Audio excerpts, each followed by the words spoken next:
This game went exactly like how you predicted it would go.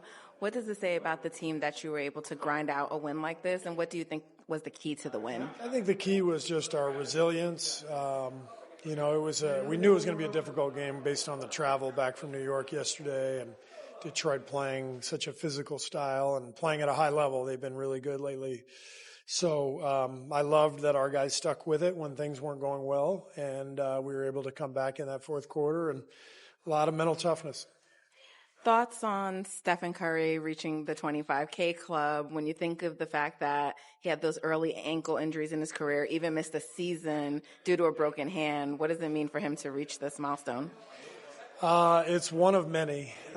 He has done so much in his career that sometimes the numbers just get obscured. And I know everybody's going to write about it, and then we'll move on. And then next week he'll get his 4,003, and we'll turn to that, and the numbers will just keep coming. But that's what happens when you get somebody who's as great as Steph is and who's been doing it as long as he has. The numbers are going to keep piling up. Well, another milestone for Draymond Green. He became second in total in assists for the franchise. What do you think about him reaching that milestone? Well, the irony is that happened on the night when he hit the biggest shot of the game, that three that put us up. Draymond is just the ultimate winner. He really is. He's so competitive, and he's fearless. And he's really a unique player, basically a 6'6" center who leads us in assists and does everything out on the floor. And like I said, his best quality is just his confidence and his competitive desire. Tonight was a great example of that. Thanks, Steve. Congrats on the win. Thanks a lot. Natalie, thank you. Let's go flying above the rim, courtesy of OAK Airport. We know Buddy as a three-point sharpshooter, but wait a minute. He's got some hops. Get up. Ooh, I did not know he had this within him. Steph Curry's dunking. Now Buddy Hield's dunking. If you can shoot the three, you can dunk also on the Warriors, apparently. Way to time that, too. Because look at the perimeter. 1, 2, 3, 4 Detroit players around him, and he slides through the seam right in there to get the dunk put back. That's amazing. It feels like there might have been a little talk with Dennis Schroeder in that game, too. We were talking about Schroeder's return, Lindy Waters' return as well tonight, but Schroeder had a few things to say to his old teammates, but they prevented this from being the Dennis Schroeder revenge game. Absolutely. I mean, he came off the bench with a focus, and he did everything that the Warriors needed him to do when he was here. Okay. When you think about why the Warriors recruited Dennis Schroeder, it was from his ability to, one, aggravate folks on defense. That was important. But also, two, to be a secondary scorer alongside Stephen Curry. And the ways in which he's a secondary scorer, scoring off the pick and roll, being able to pull up, being able to hit that short corner jumper. Like, this is what he's known for. And he just did it against the Warriors. I was watching, I was like, Dennis, where was this when you were here? Hey, listen. Well, and I can't believe we're talking about Dennis Schroeder before we get to Cade Cunningham, because we really need to put a spotlight on Cade Cunningham, a guy who has ascended in year 4 in his career into that echelon of players who will get his points. You can't really stop him on defense. So what else do you have to do, Kylan, if you can't stop him, what do you do for the rest of the teammates, I suppose? It's the $1 million question, Carrot, because he is on an all-time tear, back-to-back 30-point games for Cade Cunningham, and he can score in a variety of ways, as you see his ability to get to the rack.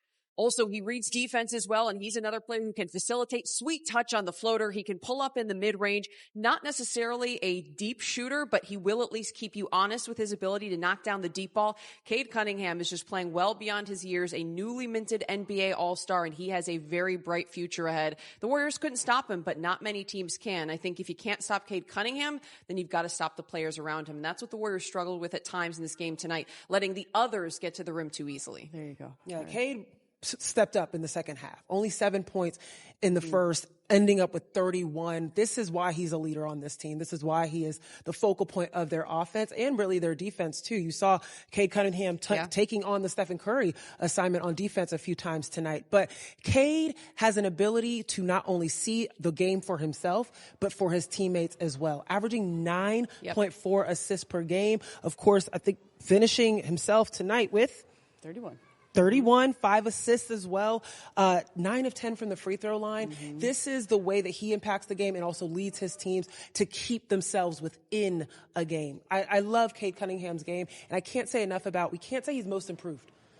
He's in his 4th year. This is his prime. This is the leap that folks take. He was already playing like this, and now he's got the veterans around him and the size around him and the shooting around him to really open up his game. Well, one, an organization needs to have some patience, right? You let players develop. Here he is in year 4, but also this is the 3rd coach that the Pistons have had, so he's just shown some patience as well. And finally, there's a nice collection of players around him. All right, let's revisit the odds for tonight's matchup presented by Grayton Resort and Casino. The Warriors were 5.5-point favorites. They won by 5. This game also hits the under here. The Warriors have won their last 4 games against the Pistons, and now they have arrived at a 4-game win streak. All right, coming up next, we've got the highlight zone. That's the Gui Santos one I was talking about. Woo. More of that when we come back. Around the West, we've got the Rockets hosting the Pelicans. First quarter, the Rockets are up 7. Alperen Sengun throws down the poster dunk. I love the Rockets up 9. Second quarter now, Rockets up 11. It's Jalen Green hitting the 3. Rockets up 14, and they just keep building and building. On to the third, Rockets up 18. Sengun powering through Kelly Olynyk for that dunk. Later in the third quarter, Dylan Brooks hits one of his 7 threes in the game. He finished with a game-high 27. On to the fourth, Rockets with a commanding 35-point lead. Amen Thompson goes for the jumper. Oof, that looks terrible. But rolls his ankle on the landing. Thompson does leave the game with that ankle injury. He's going to get an MRI. Rockets win 146-117. Massive blowout for them. They are the team the Warriors are chasing right now. Rockets in 5th, Warriors in 6th, as they are 8. That's 6 games over 500. Help me with my math, please. That's 8. We're all 8 games. That's 8. Yep, Thank you. You know, my mom is watching this show and she's going to give it to me when I get home. That is my least favorite part of this job is trying to do the math Mom. on those kinds of situations. So. That equals no help 8. here. Alrighty. When you guys look at the standings and the Warriors have this mission to keep climbing or at least stay out of the play-in, what do you think when you consider that they are 11-2 in their last 13 games? Kind of makes it easy to believe, Kylan, that the Warriors could do something special. There is a big opportunity ahead for the Warriors. They came into this game just 3 games back of Houston, 4 games behind the Memphis Grizzlies, who are a team that have been spiraling recently. They ended a 4-game losing streak last night against a very depleted Dallas Mavericks team that was not a very convincing win. This is the first time the Grizz have dealt with a losing streak like this season. They're without Jaren Jackson Jr., so I see that being a big opportunity for the Warriors to possibly pass them up, and then also the Houston Rockets as well. I think that the Dubs could be fighting for the opportunity to host in the playoffs. I really do. And then you look at the way they could capitalize on this homestand. We talked about it in the pregame. We talked about it earlier. You have to guard your yard, Zena, and the Dubs have a huge chance to capitalize. Now, they do have a couple of tough games in front of them. After Portland and the Kings, the Dubs face the Knicks, Nuggets, and Bucks. 3 teams that are in the top 4 of their respective conference standings. That's going to be a really, really crucial stretch of games. All right, I got to say the Warriors came into this game with a little bit of a boost. Did you see who they walked in with? 15 points off the bench from you tonight. How do you continue to find ways to make a positive impact on this team and to help contribute to winning? I'm not even going to talk about the points because I think there's games that I do a couple more points, but for me especially, I think I got to bring the energy. I got to make the main players like play the best basketball they can play. So I'm always looking for Steph on the court, always looking for Jimmy, always looking to get them open so they can do what they do every night. So be off the bench, and of course I feel good because I score 15 points. But I think the biggest thing for me is the hustle, like the tap, the N1 that I was calling the whole stadium, the whole fans with me, with the team. So I think that's what I got to bring to the team every night. You're reading my mind because I was going to ask about that. You made a hustle play. Moody had one near the end of the game. So many hustle plays from you guys to help contribute. Earlier in this season, this may have not been a game that you guys pulled out, but you did tonight. What does it say about the trajectory of this team? So I think you can see right now like how much better we are with Jimmy. especially because when they holding Steph, fouling Steph, and the referee is not calling, Jimmy goes there and show up and help us win the game. So I'm going to put that. Obviously, Draymond hit the biggest shot of the night. That was like crazy. But Jimmy, like, he really changed the whole course of the season for us. Was that on your bingo card, Draymond hitting that clutch shot? Everybody cheering. Everybody was like, boom, after he hit the three. So we trust him. He worked. One last question. Just give me your thoughts on Steph hitting the 25K milestone tonight, and what does that mean? It's a big time. I don't know how many players did that, but I know that it's not a lot, and he's a special player. He's just not a special player, but he's a special person. He's a very good guy. He's always trying to help everybody, and he deserves it. He deserves it, and I know that he's not done there. He's going to start 30, 35. The way that he's been playing, he's going to do it for sure. Thank you, Gui. Congrats on the win. Thank you. Thank you. Special night for the Warriors. Lots of contributions. So we got to check in with the highlight zone. Draymond on defense, setting a tone. What do you think, Zena? Yeah, I mean, this is what he does. This is who Draymond Green is. Not in my house, not in my paint. Let me take care of business against a very athletic Detroit Pistons team, especially a Tobias Harris. Love that. And you see him talking on the way back. Of course. All right. Gui Santos, my favorite play of the game. This one was oohs and ahs, Kylan.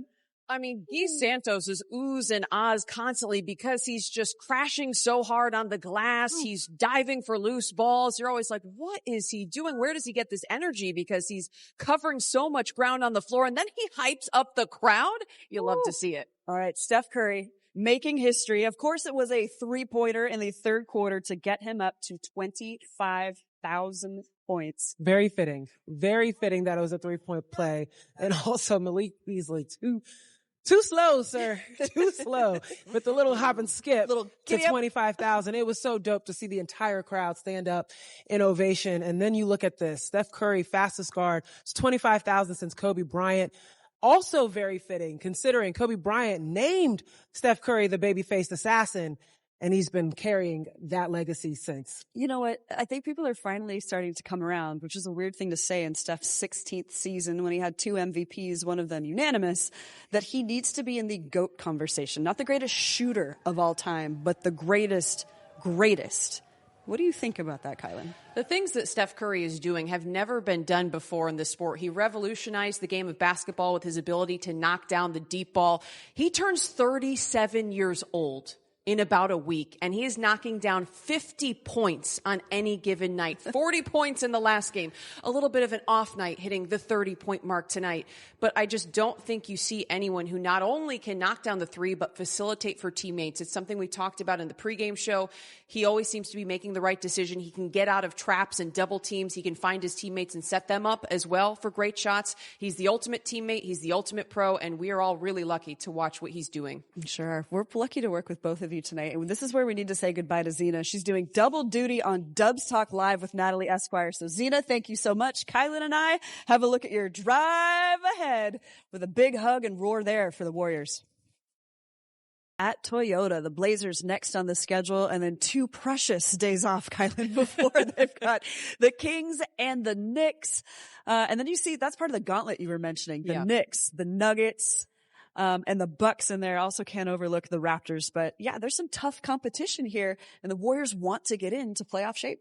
The Warriors just faced the Knicks, in fact, and yeah, you want to get in playoff shape, and you do that by playing the best team, so I think that's a positive for the Dubs looking ahead to the postseason, but they just knocked off New York. This is going to be a team that's looking to hit them back. How the Warriors did it in that game, it was transition baskets and fast break points, so I just need to bring that up because I brought that up tonight. The Warriors did not execute what my key to the game was, but can they do it again? Can they repeat against New York? That's going to be really tough. I do want to mention one more thing, Kareth. Yeah. We just heard from Gui Santos talking to Natalie, and I think that the way the Warriors are carrying themselves, the confidence, the swagger, is another big thing that's changed with Jimmy Butler on this